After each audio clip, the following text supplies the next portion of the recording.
Branch Line Engines Part 3 Bull's Eyes. Toby the tram engine has cowcatchers and side plates. They help to prevent animals getting hurt if they stray onto the line. Daisy thought they were silly. She said Toby was afraid of getting hurt himself. "I'm not," said Toby indignantly.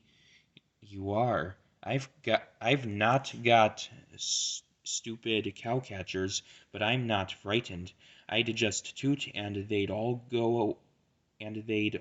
get out of the way." "But they don't," said Toby simply. "They would with me. Animals always run if you toot and look them in the eye. Even bulls?"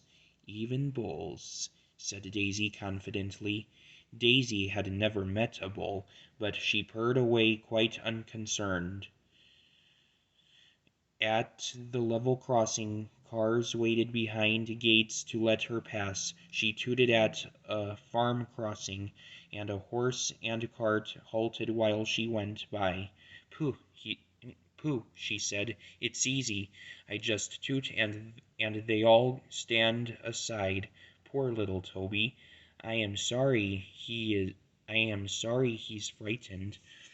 At the next station a policeman was waiting. "There's a bull on the line," he warned them. "Please drive it along towards the farmer."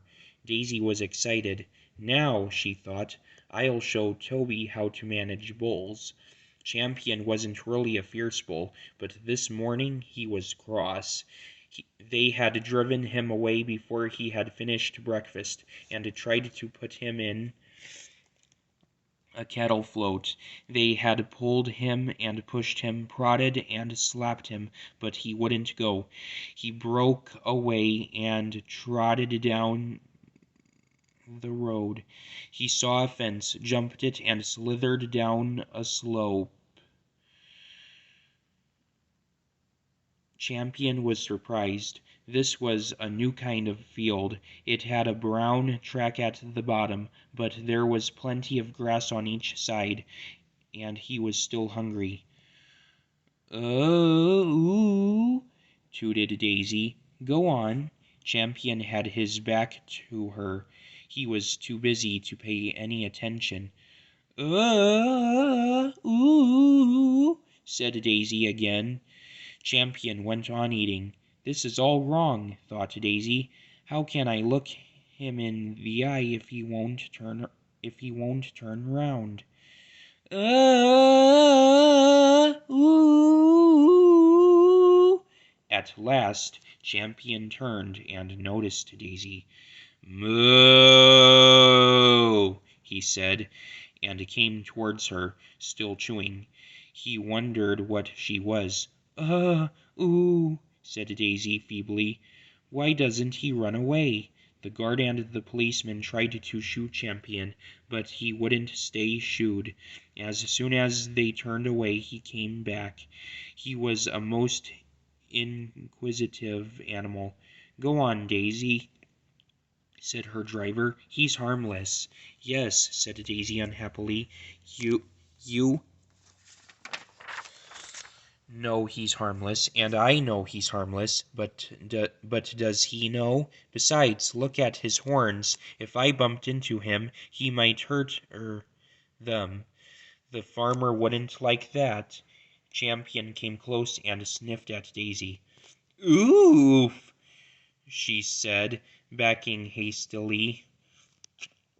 Toby was surprised to find Daisy back once more at the station. The passengers told him about the bull. He chuckled. "Bulls always run if you toot and look them in the eye, Daisy?" Daisy said nothing. Ah well," Toby went on. "We live and learn. I'd better chase him for you, I suppose." He clanked away. But Champion took no notice of Toby's bell or whistle. He didn't move till Toby whooshed him with steam. Then Toby gently shooed him along the trek to where the farmer and his men were waiting. Daisy had an exhausting day. Percy and Toby often met her on their journeys, and though they never mentioned bulls, they gave her pitying looks. It made her so cross. Her last journey ended at the top station. Some boys were on the platform. Suddenly one of them came running, holding a paper bag. "Look!" he shouted. "I've got a quarter of bull's eyes. I think they're super, don't you?" They shared the sweets and sucked happily. "Grrr!" said Daisy. "Keep your old bull's eyes." She scuttled to her shed.